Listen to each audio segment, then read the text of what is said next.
In April 2000, just more than 8 years after South Africa was readmitted into international cricket, the country woke up to the news that its beloved captain, Hansie Cronje, was implicated by Indian police in a major match-fixing scandal. Words cannot begin to describe the shame, humiliation and pain which I feel in the knowledge that I have inflicted this on others.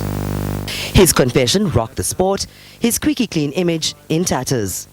Cronje confessed to accepting money and gifts from Indian bookmakers to throw or alter the results of some cricket matches between India and South Africa during the 90s.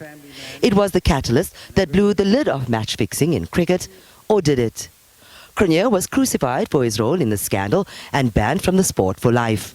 But hardly anyone else.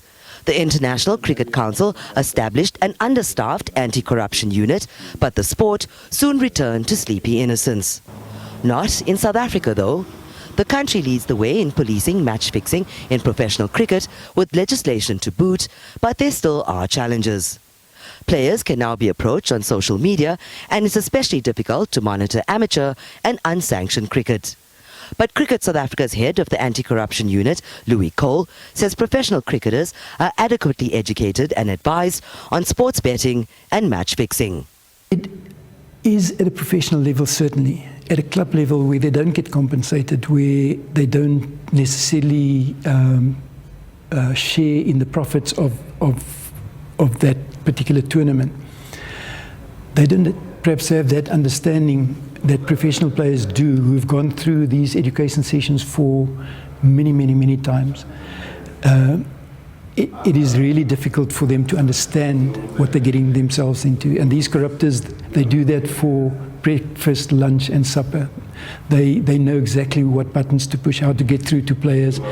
And sadly, there are players that fall along the way, and it is our job certainly to try and prevent that and get them to do the right thing. So we put a lot of measures in place to make sure that they don't fall into those traps. More than 2 decades on, though, the way that fans engage with and participate in the game has also evolved. In the post-COVID-19 era, sports betting and sports betting brands have become an integral part of cricket. What has happened subsequently is that the sport betting companies have filled the void where other companies may not have an interest to invest in cricket. Certainly the sports betting companies have filled that void, and they have gone into partnerships at the ICC level, at national level, at club level even, and that presents its own challenges for anti-corruption efforts and players to not be enticed into offers of money. Recent market research surveying more than 1,000 sports fans found that the majority of South Africans view the involvement of sports betting companies in sport positively, with about 80% of fans saying that betting makes the game more exciting. Betting brands very much in sports, and that was another interesting statistic. We asked people whether they believed that sports betting companies should be involved in sports leagues and teams, and again, overwhelmingly, people felt that they didn't have an issue with it.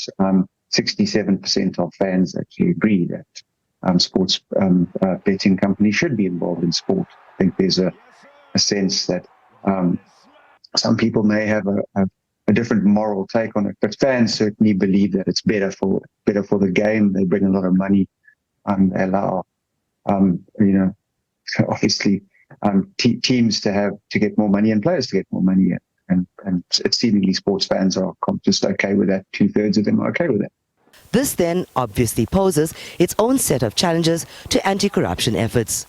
How do authorities and sports governing bodies manage the influence of betting brands to prevent harmful behavior, both from a player and a fan perspective? I guess it's for policymakers to decide whether or not they would like this to continue. There are countries and leagues in the world that are talking about removing sports betting companies. The English Premier League is one of them. Whether that in fact actually happens, I don't know. I'm not in the industry per se, but I mean, certainly there are people talking about should they be allowed to be advertising in all of these leagues. I mean, here in South Africa, there are certain policymakers and parties who also believe that we should be regulating betting companies, not just necessarily sports betting, but all sorts of betting. But for now, it is here to stay. It's very much part and parcel of sport. Despite it being a bitter pill, Hansie Cronje's epic fall from grace taught the cricket fraternity invaluable lessons about corruption in cricket that's made the sport less corrupt for fans and players alike. Samantha Mari, SABC News, Johannesburg.